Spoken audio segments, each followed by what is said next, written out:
Hello guys, in this video I'm going to show you how to add the bio in the Telegram app.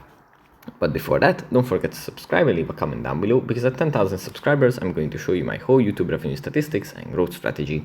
So without further ado, let's just jump right into it. First we have to open up the Telegram app, and here it opens up in the chats where we have our conversations. From here we have to swipe to the right, and then at the bottom of this list we find settings. Now we have to tap on settings, and in settings under the account section at the bottom we find bio.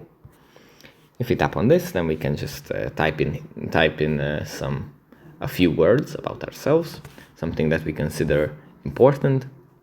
Let's say we can add our occupation or our interests here, but yeah, we can just type anything here.